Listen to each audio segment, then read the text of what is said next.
Muito boa noite. Hoje estarei aqui com a Juliana falando sobre psicoterapia e como ela pode ajudar no tratamento dos nossos pacientes que chegam no consultório dizendo que tem, né, ou se autodiagnosticando com um transtorno de ansiedade ou transtorno depressivo, que são temas muito atuais, e também trazer um pouquinho do assunto suicídio, né? Já que a gente tem uma psicóloga, que é um assunto polêmico, um assunto que precisa ser abordado com bastante tranquilidade, a gente precisa tomar consciência e falar dele para ajudar a resolver o problema. Então, eu vou chamar aqui a Juliana. Enquanto isso, vai mandando essa live se você acha que ela pode auxiliar alguém lá na minha caixinha de perguntas, que vai ser muito, muito legal trazer a sua contribuição. Boa noite, tudo bem, Juliana?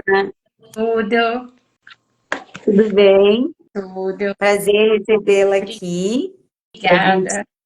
gente bater um papo. Juliana, o que que eu queria que a gente começasse? Primeiro, que tu falasse um pouquinho, né? Quem é a Juliana, para quem ainda não te conhece, para quem vai assistir a live gravada depois, ou quem ainda não foi teu aluno, para depois a gente entrar nesse assunto que é tão, para mim, que sou nutri, curioso, né? Que é o universo da psicoterapia. E também para a gente esclarecer, porque ainda, né, a gente sabe que, apesar de todo o desenvolvimento, a gente ainda tem muitas pessoas que olham para a psicoterapia fazendo cara feia, não entendendo muito como que ela vai ajudar a resolver todas as questões da vida, né? Eu sou uma apaixonada por terapia, acho que ela ajuda a gente olhar para as nossas sombras de uma maneira mais calorosa, cuidadosa e menos assim dura, né? Que a gente só quer ser coisa boa e na verdade a gente tem algumas sombrinhas aí que nos ajudam a ser quem a gente é. Mas antes de eu falar isso, as perguntas, eu queria que tu se apresentasse para a gente começar o nosso papo. Tá. Como acabou de falar, meu nome é Juliana, né? Eu sou psicóloga clínica. Deixa eu ver como é que eu começo a falar aqui. Eu gosto de falar até da parte da formação de onde eu comecei, né? Então eu falo que eu vou de trás para frente aí, mas eu sou mestre em família, né? Então eu iniciei a terapia muito me identificando com a área sistêmica, né? De olhar esse indivíduo numa rede como um todo. Então fiz especialização, até que cheguei até o mestrado, tudo nessa área de família, área sistêmica.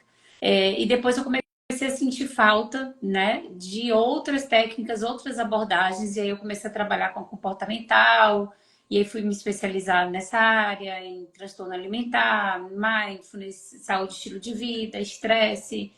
E então eu falo que a sistêmica é meu esqueleto e eu fui agregando todas essas especializações, né? E hoje eu gosto de trabalhar muito o indivíduo com esse olhar mesmo, né? Olhando como um todo, de uma maneira integrativa, multidisciplinar. Então, não gosto de trabalhar sozinha. Gosto muito de trabalhar em equipe. Muito bem. Então, assim, eu abri uma caixinha de perguntas Tá. ontem e hoje de novo. Vieram muitas perguntas, tá? Eu vou usá-las para direcionar aqui a nossa conversa.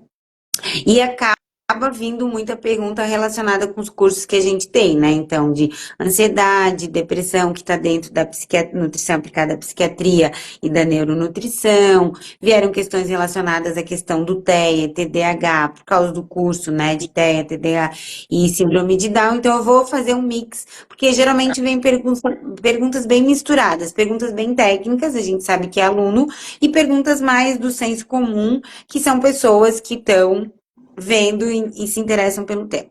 A primeira coisa, Juliana, que eu queria que a gente trouxesse é que tu explicasse o que que é a psicoterapia, né? Porque a gente tem muitas correntes dentro da psicologia, como tu mesmo falou, que abordam o humano nas suas diversas facetas com um determinado olhar. Então, eu queria que tu falasse um pouquinho o que que é, como que é definido o que que é psicoterapia e o que que difere um pouquinho uma da outra para as pessoas poderem se encontrar? Ah, entendi. Ó, na verdade, assim, quando você faz a formação em psicologia, né? Normalmente as pessoas buscam alguma área de formação, que é alguma área de especialização, para você seu olhar dentro da psicologia, tá? Aí por isso que eu estava até falando sobre isso. Então, eu comecei eu fazendo a sistêmica. Então, que é esse olhar que a gente olha o indivíduo dentro de um sistema. Estou sendo bem resumida aqui, né? Que é a área familiar. E depois, de acordo com as coisas que eu vou encontrando, que eu fui encontrando, né, ao longo da vida, eu fui sentindo falta de outras correntes da psicologia para agregar, né, e para trazer outras ferramentas que eu precisava, dependendo dos públicos que eu estivesse atendendo. E nisso eu fui fazer a comportamental, que aí a gente vai lidar mais com essa parte do comportamento mesmo e dos pensamentos, né? Já fiz a DBT também, que você vai lidar com com as emoções, né? Com essa regulação das emoções. Aí dentro também aí vão existir outras, né? Junguiana, que é analítica, psicanálise, né? Cada uma vai ter um olhar diferente, mas todas a gente vai estar falando da psicologia. Então, são pessoas que se formam em psicologia e vão fazer essas especializações. Existem pessoas que não fazem a psicologia e fazem cursos e se dizem psicoterapeutas, tá? Terapeutas, enfim. Mas a gente, como psicólogo, a gente fala que a gente é psicólogo, e aí tem gente que acaba chamando de psicoterapia, entendeu? Mas a gente faz Sim. sim terapia. Mas acho que eu expliquei, né? Sim, porque a ideia é como na nutrição, né? A gente tem várias especialidades, tu vai Sim, trabalhar com alimento, com dieta, mas cada corrente com um olhar para de uma determinada sim, forma para aquele indivíduo. Ah, algumas coisas eu vou direcionar mais pro low carb, food maps, enfim, e exato. outras menos, né? Seria essa construção. Então, a primeira pergunta que veio é de uma mãe, com certeza, que tem um filho adolescente. A gente está no mês de setembro, que é o mês, Tá. né, de prevenção e promoção da discussão do suicídio. E ela fez essa pergunta: quais são os sinais ou sintomas que tem que observar na criança, no adolescente, que pode ser um indicativo de que essa criança está com uma alteração de humor, está com um estado mais de tristeza, depressivo, que eu acho que é uma grande confusão, né, Juliana? O que que é a tristeza e o que que é a depressão? Então, eu queria que tu falasse dos sinais e sintomas e Tá, depois explicasse pra gente como que psicologicamente, né, vocês diferem a tristeza da depressão. tá. Essa pergunta, né, me fizeram outro dia numa entrevista também, bem isso, né? Como é que eu posso perceber o adolescente que está em casa e tal? A primeira coisa que eu falo, assim, que eu acho que é o mais importante, é a gente ter uma boa comunicação com os filhos, né? Buscar sempre esse diálogo. Entendendo que, óbvio que vai chegar nessa fase da adolescência que eles ficam mais no mundo deles, alguns ficam mais no quarto, falam mais com os amigos, faz parte. Mas mesmo assim, insistir nesse diálogo, entrar no mundo deles, estar ali, mostrar que você está junto, porque você começa a perceber, sim, quais são os sinais. Então, por exemplo, você percebe que seu filho que é mais extrovertido está mais introvertido. Ou então, o seu filho cheio de amigos, daqui a pouco para de se socializar e só quer ficar isolado. Ou você percebe que está numa tristeza contínua, ou uma irritabilidade constante. Ju significa que vai cometer, né? Vai tentar se suicidar? Pode ser que não. Pode ser que não. Mas é um indício que tem uma alteração ali. E toda alteração, ela deve ser validada. Então a gente deve estar atento a esses sinais dos mais simples, que são esses que eu estou falando, né? Se você estando atento ao filho no dia a dia, no diálogo, você percebe que tem alguma coisa diferente. Se tem algo diferente, é chamar para conversar, para estar junto. Se não quiser conversar, oferecer até, ó, já que você não quer conversar comigo, a gente vai precisar de um profissional. Mas não deixar isso passar. Ah, é da idade. E deixar para Uhum. lá. Tá atento. Em relação à questão da tristeza e da depressão. A tristeza ela é uma emoção. Então a gente deve, inclusive, ficar triste, né? Não deve evitar estar triste. Ou fingir que não está triste para ficar logo feliz, que é uma coisa que fala assim: ah, não fica desse jeito, não, para que chorar, né? Vai ficar feliz, olha o dia, olha o sol, né? E a gente precisa validar essa emoção. Agora, quando essa emoção ela se torna persistente, então você percebe que não é mais uma questão só da emoção, já está ali se instalando um humor deprimido. E aí essa pessoa já está deixando de querer fazer coisas habituais e até, nos níveis mais graves, deixar de tomar banho, por exemplo. Então você já percebe que ali não é mais a emoção só instalada, já tem uma questão do humor e aí já pode ser um quadro de depressão, entendeu? A depressão precisa de outras características, mas em relação à tristeza, seria uma tristeza persistente e duradoura durante um tempo aí. Perfeito. E isso que tu fala do humor do adolescente é um desafio atual, né? Alguns estudos mostram isso. Esse isolamento que a gente construiu na pandemia, né, por uma questão de saúde coletiva, principalmente as crianças que adolesceram na pandemia. Ele já tem esse. Naturalmente, o adolescente quer estar no grupo dele, se isolar, e a pandemia colocou, acelerou isso, né? Tipo, validou que teria que ser assim. E aí, eu tenho um filho adolescente, né? O meu tem 14 anos. E aí me vem essa pergunta: como que os pais qual é a melhor forma que a gente, quanto pai, tem de administrar e perceber quando é um sinal de alerta esse isolamento? Sabe? Tipo, eu querer estar com o meu grupo, eu quero romper mesmo esse cordão umbilical e quero ver quem eu sou no mundo. Isso faz parte da adolescência. Mas quando que isso pode ser um sinal de alerta? E eu te pergunto isso por causa da questão daquela flagelação, né? Eu não consigo me expressar, eu não me sinto parte de nada e eu acabo me mutilando para me sentir pertencente a alguma coisa. O que que seria um sinal de alerta para os pais? E até para os professores, né? Porque a gente tem muito professor aqui. Você falou um sinal de alerta de que esse isolamento pode estar sendo Pode isolamento. ser, pode ser patológico, sabe? Pode ser algo que eu tenho que ter atenção. Primeiro que assim, o isolamento, se ele é isolamento só de um nicho, por exemplo, assim, não tá querendo fazer tantas coisas com os pais. Aí a gente já vê uma coisa natural da idade, né? Mas entender que ele precisa também fazer algumas coisas, né? Então, às vezes, mesmo sem vontade. Tem Então, trazer ele, continuar trazendo ele, convidar ele para esse mundo. Então você não quer fazer alguma coisa do que a gente quer e de vez em quando também fazer alguma coisa que eles queiram, né? Agora, Uhum.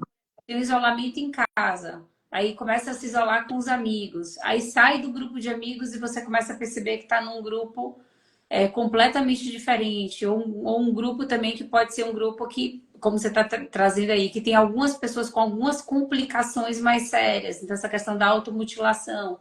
Aí já é um sinal para ficar alerta, né?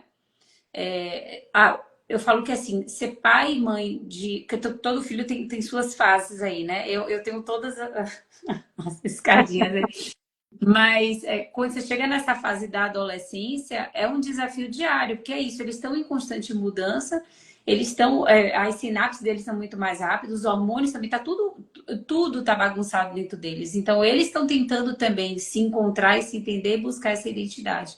Eles têm que perceber que eles têm um apego seguro, então eles têm essa liberdade de ir e vir, mas que eles precisam ter essa confiança, que eles precisam ter um lugar, um porto seguro mesmo, né? Então, um lugar que eles podem se comunicar, que eles podem se expressar.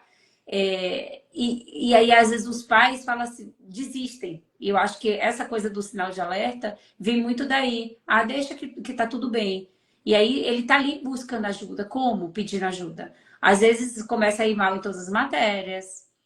Às vezes começa uma criança que é muito quietinha, quando chega na adolescência, começa a ter vários atos de rebeldia, começa, né? Então aí você fala, pô, tem alguma coisa aqui que não tá no lugar, que precisa ser olhada para isso, né? Claro que tomando cuidado para não sair patologizando tudo, né? Que a gente tem que ter cuidado com isso também, que hoje em dia tudo vira vários diagnósticos aí imprecisos, né? Então, e às vezes é só uma questão mesmo comportamental, de fase, mas eu concordo com você, a pandemia reforçou muito. Então, eu percebo até nos números de casos que eu recebo dos adolescentes, eles sentiram muito a pandemia. E porque os adultos, a gente teve a possibilidade, apesar da gente ter sofrido muito, mas a gente saiu, né? A gente fez algumas coisas. Eles não, eles ficaram muito isolados numa fase que é a fase do convívio, do social, as aulas passaram a ser online. Então, isso prejudicou eles em vários níveis, né? E até hoje eles vêm sofrendo isso, e eu acho que potencializou o uso da tela.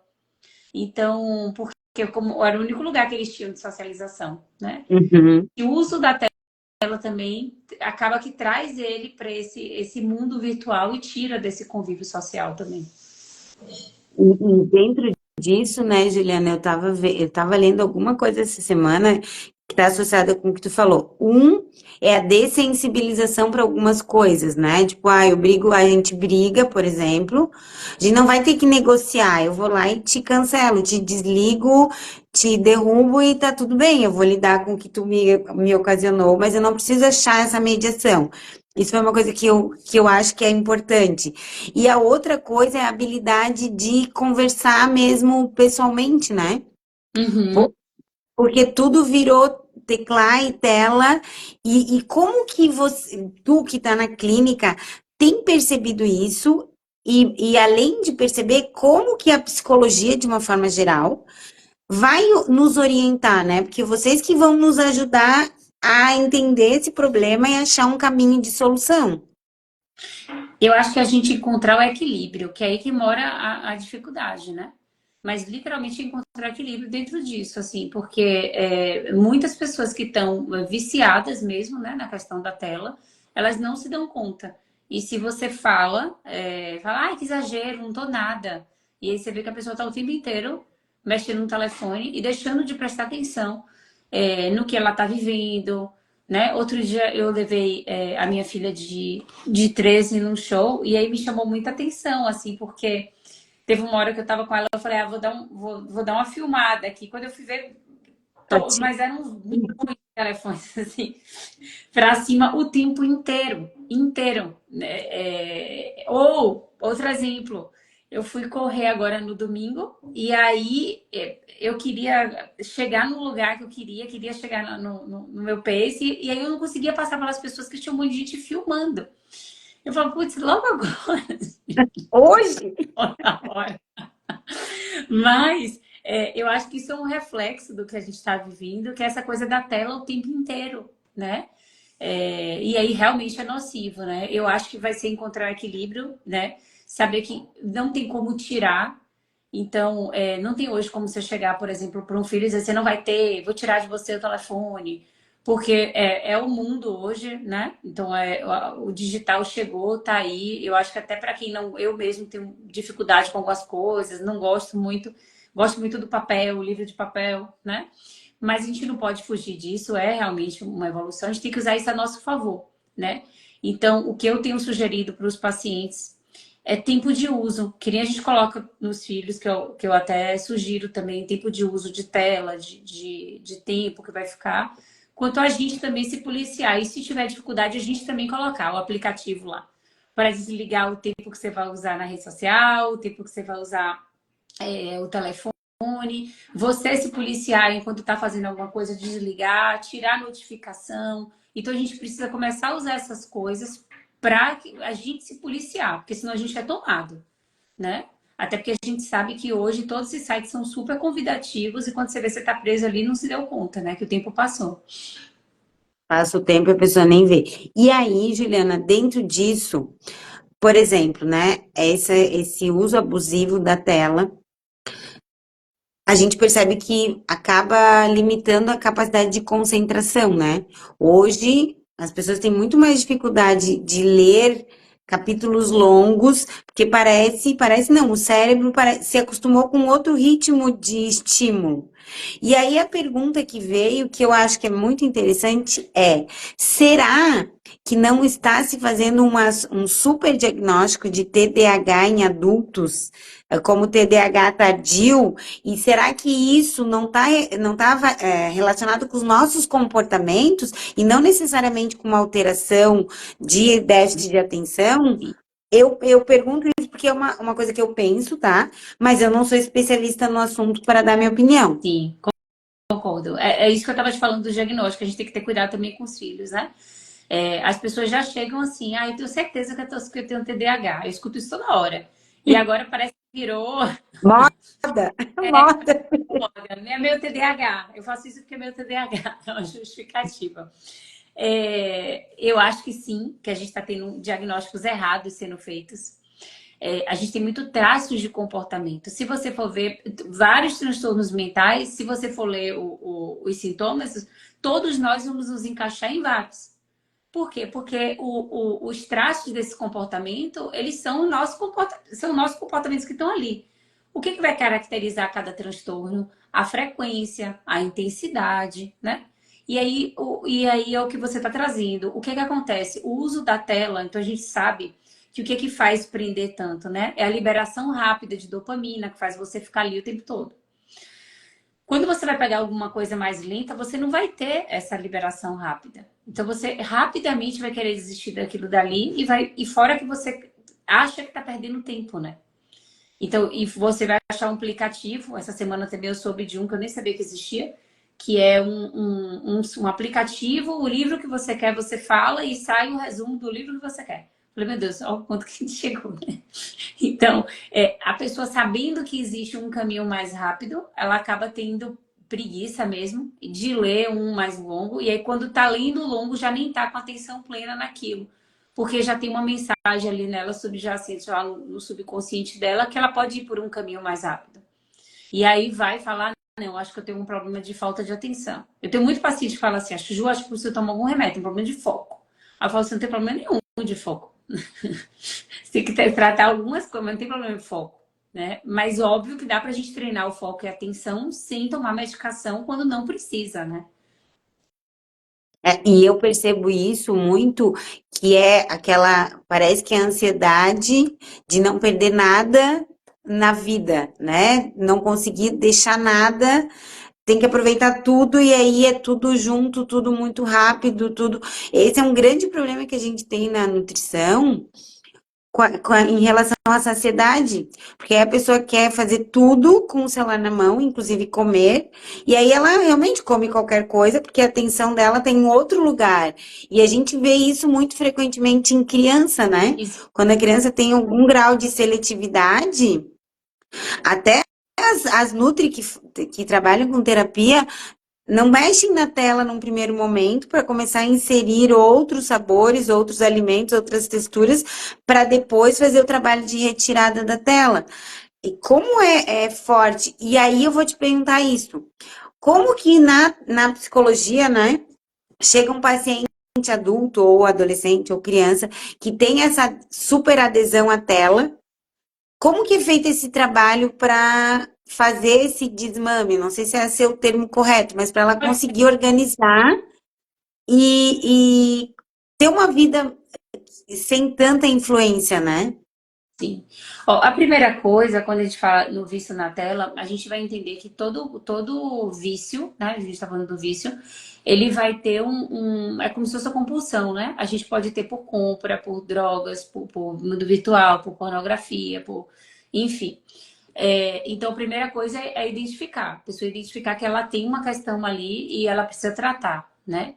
Aí, dentro disso, a gente tem algumas técnicas, principalmente na comportamental e na DBT e a mindfulness, que falam que elas se juntam aí, que a gente vai trabalhar tanto a extinção desse comportamento, então você vai ter que extinguir o comportamento, né? Aí tem alguns termos que a gente usa, né? Quanto a aproximação sucessiva, sensibilização. Então, são técnicas que vai usando para ajudar essa pessoa a tolerar o mal-estar de não estar tendo aquele comportamento que libera para ela, né? O reforço dela tá ali fazendo e ela ir substituindo por comportamentos que vão ser mais saudáveis, né? E aí isso às vezes vai requerer, né, que a gente trabalhe junto. Por isso que eu falo, gosto de trabalhar sempre com a equipe. A gente vai precisar trabalhar com outros profissionais, principalmente com a parte medicamentosa, porque vai existir um nível de sofrimento que às vezes é muito grande para esse paciente, né? Então a gente às vezes precisa desse suporte medicamentoso que depois a gente, dependendo do caso, ele é facilmente retirado. Perfeito. E outra coisa, Ju, dentro dessa linha, né, dos Tá. vícios, como que é quais são os passos, né? Então a gente tem lá, chega alguém no teu consultório e tem uma compulsão alimentar muito severa, né?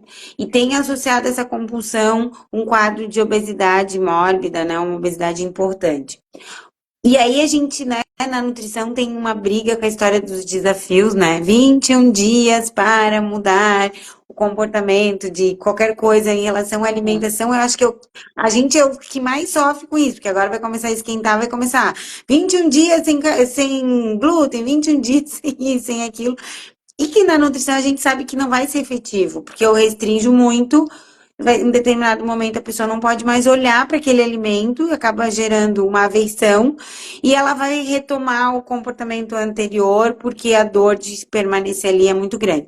Como que a psicologia trabalha essas fases de mudança para que realmente haja uma substituição e não esse efeito ioiô, né? Durante um tempo a pessoa segue, daí o ganho é menor do que ela tinha antes, ela retoma e fica nesse vai e vem. Ó, pegando esse caso que você trouxe, né? Esse caso fictício aí que você trouxe, que é comum, né? Como é que eu trabalho? Então, por exemplo, o paciente chegou, compulsão e obesidade mórbida grave. A primeira coisa que eu faço aí é a parte que nem é minha, ela é médica. A primeira parte que eu faço é encaminhar. Então, trabalhar junto com endócrino, com nutri, com cardio, com ortopedista. Então, assim, peço já para dar uma avaliada nesse paciente para ver o que já tem mais de comorbidade. Por quê? Não dá para trabalhar só a área dele psicológica, porque eu posso ficar enxugando gelo, sabe? Porque outras Uhum. áreas vão estar acometendo esse paciente e aí eu não consigo ter um sinal de melhora dele. Então, a primeira coisa que eu faço é aquela anamnese total, assim. E aí eu colhino tudo, ver como que eu vou trabalhar em conjunto com esses outros profissionais. E conscientizar esse paciente. Então, a primeira coisa é a psicoeducação do paciente. Ele entender o que o quadro dele pode levar ele à morte mesmo, né? Tratando desse caso que a gente tá falando. Beleza. Aí, indo para a parte da psicologia. Então, trabalha a psicoeducação, dele entender o que é que ele tem, entender que é a compulsão. Para a compulsão estar ali instalada, ela vai ser o resultado, tá, desse paciente que vai ter uma fuga desse paciente, que gera esse comportamento de compulsão, né? Então, a gente vai precisar olhar essa história de vida do paciente para entender, né, como é que essa compulsão se formou. Como que ele, então eu vou olhar esse indivíduo numa tríade cognitiva, então a maneira como ele olha para ele mesmo, para o mundo, para os outros e para o futuro, né? E de acordo com como ele olha para essa tríade cognitiva, ele vai formar as crenças distorcidas. Então, essas crenças limitantes, essa maneira de olhar distorcido. Então, o paciente identifica essas crenças e a gente ajuda ele a reestruturar cognitivamente a maneira como ele olha. Por quê? A compulsão em si é o resultado de como ele vai lidar com ele mesmo, com os outros, com a vida, com o futuro. Tá? Então, a gente precisa reestruturar esse paciente para fazer ele começar a responder de uma maneira diferente às situações na vida dele. Uma parte. Uhum. Outra parte é trabalhar a regulação de emoção. Porque, normalmente, esses pacientes têm uma dificuldade de lidar com emoções indesejáveis. Tristeza, raiva, frustração, né? E aí eles descontam na comida. Então, a gente trabalha com a regulação emocional. A outra coisa, a parte do mal-estar, é ir trazer esse paciente para o momento presente, que é aí que entra a mindfulness, né? Que é trabalhar estar atenção plena, o comer consciente, que aí vem a história da uva passa, né? Que todo mundo resumiu aí, só uva passa, né? Mas na verdade é você trazer a consciência para o ato de se alimentar. E aí você está falando do desafio de 21 dias. Eu também odeio essas coisas. Por quê? O paciente que tem compulsão, eu sempre falo, restrição, compulsão. Então, quanto mais ele entra numa dieta restritiva, ele vai ter logo depois uma compulsão. Ele não vai suportar, igual ele ficar sustentando ali, segurar uma mola, uma hora essa mola solta. E quando solta é de vez, né? Então, a gente precisa ensinar o paciente que ele não vai controlar o que ele pode ou não pode comer. Ele vai conseguir fazer escolhas assertivas. Então, a gente tem que ajudar esse paciente a chegar nesse local do eu consciente e dizer, eu vou escolher fazer isso. Perfeito. E é essa coisa do mindfulness, eu fiz um curso há uns 5 anos atrás, 4 anos atrás com o Marcelo, e foi muito interessante, mesmo a gente que trabalha com alimentação, se tu não se propõe a fazer daquele momento da refeição um momento tranquilo e de partilha, e, né, de, de reunião mesmo, como sempre foi, vira mais um lugar de trabalho na rotina que a gente está hoje, né? Sim. Se ficar com o celular do lado, eu brinco no escritório, que agora eu botei no horário do almoço, não perturbe. Porque é só eu botar o pé fora do escritório, parece que tudo que tinha que resolver comigo vai ser naquele horário. Então, essas coisas de agente, né? E aí eu acho que a terapia é que me ajuda nisso, tu saber impor esses limites para poder ter uma existência mais, talvez, equilibrada, né? Que é o nosso grande desafio. E aí, Jô, eu vou trazer uma outra pergunta. Vou entrar no assunto desse mês, que é a Hum. questão do suicídio. É um tema muito polêmico. Eu acho que a grande dificuldade do tema é que ninguém gosta de falar, da coisa da morte, né? A morte ainda é um tabu para muitas pessoas, muitas famílias. E acho que dentro disso que tu falou, para eu conseguir mudar qualquer coisa, eu primeiro tenho que tomar consciência, ver, conseguir enxergar aquilo como um problema para a gente conseguir daí dar o passo final. Como que como que vocês, né, trabalham isso com esse paciente que tem esse pensamento insistente sobre o ato de morrer, sobre o suicídio? Como que é esse trabalho e como que a psicologia está vendo, né, esse crescente número de pessoas que acabam provocando o suicídio e como que é tratado isso, em termos de terapia mesmo? Os dados têm aumentado, para mim tem ficado um negócio alarmante mesmo, assim. Chega cada vez mais, as idades diminuem cada vez mais. Uhum. Antes a gente via uma pessoa mais madura, e aí cada vez mais a gente está vendo pessoas muito jovens, às vezes crianças, né?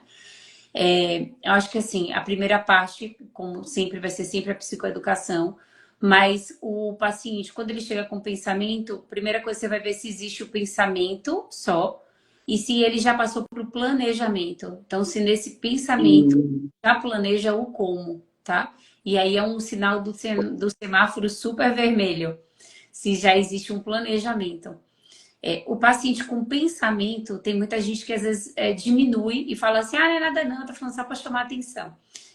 Não se fala mais dessa forma, quem falou não deve mais falar, porque hoje, mesmo que seja para chamar atenção, já é um sinal de alerta. Porque às vezes, por exemplo, Uhum. uma criança, uma adolescente, vai falar para chamar atenção, mas pode tentar chamar atenção e dar errado. E não conseguir sair mais daquele quadro e acabar realmente morrendo, né? Então, a gente deve estar muito atento a isso. Quando o paciente apresenta tanto o pensamento quanto o planejamento, a primeira coisa que eu faço é buscar quem é essa rede de apoio. E aí, conversar com esse paciente que isso precisa ser colocado, né? Não tem como não colocar isso para a família, porque vai ter que ter um cuidado redobrado com esse paciente, né? Então, a primeira coisa que a gente pede é para tirar objetos que podem cortar, ver se na casa tem rede ou não tem rede, né? Então, esse paciente ele não pode ficar vulnerável. E ele tem que ter consciência disso também, que isso é por um cuidado dele, tá? Mas acaba que esse paciente, ele normalmente entra em muito sofrimento, porque ele acaba perdendo a liberdade, tem o tempo todo alguém vigiando, o tempo todo alguém conversando, né? Mas precisa ajudar ele a entender o que está levando ele nesse caminho, ajudar ele a aumentar esse apoio social, porque o isolamento vai favorecendo cada vez mais a depressão e fazer o paciente entrar nesse tipo de escolha. Ele tem um ambiente seguro, e aí ele vai eleger esse ambiente, né, para na terapia, onde ele vai conseguir dividir todo esse sofrimento. E aí o psicólogo, no caso, ajudar esse paciente a aprender, né, a desenvolver as habilidades que ele tem de enfrentamento, porque ele não está conseguindo lidar, não vê o suicídio como uma saída. E uma outra coisa é que tem muitos pais, às vezes, que têm medo de falar com os filhos do suicídio. Então, por exemplo, acontece um suicídio na escola, eu vi isso bastante em São Paulo. Acho que foi um pouquinho, eu não lembro se foi um pouquinho antes da pandemia, não sei se você vai lembrar disso, que foram não sei quantos, assim, três na Uhum. escola, outro em 3 meses, né?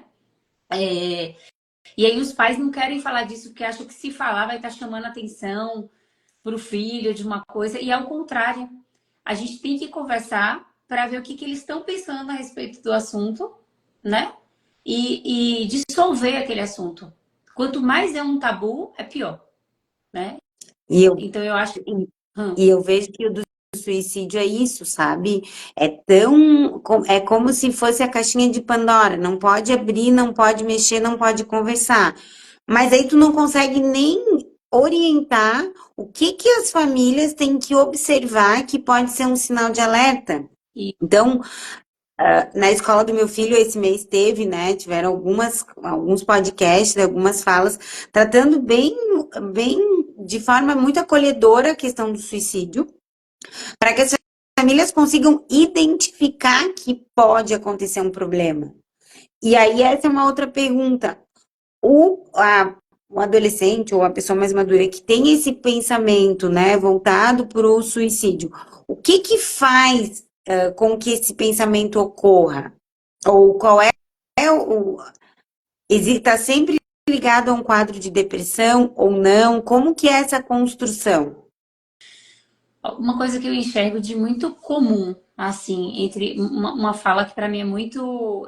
Troca pouca coisa, sabe? Desses pacientes.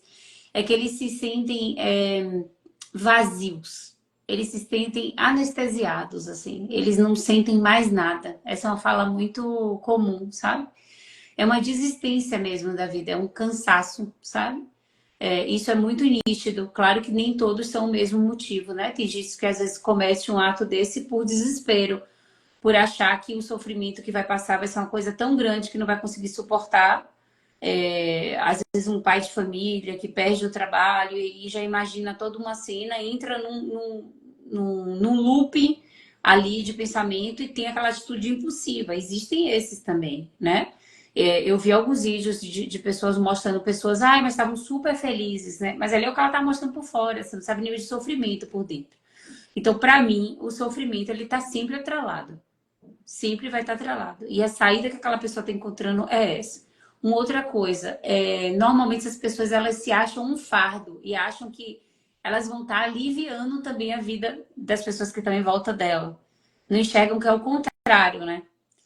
Acham que não vão fazer falta, que são despercebidos, que não fazem diferença onde estão. Então, isso é muito comum, muito, muito, muito comum nas falas. É raro ter uma fala diferente dessa quando você vê uma pessoa ou que tentou ou que está pensando em fazer normalmente esse sentimento. Assim, eu escuto muito isso. Poxa, não sinto mais nada. Uma sensação de vazio mesmo, assim, sabe? De tristeza, de dor.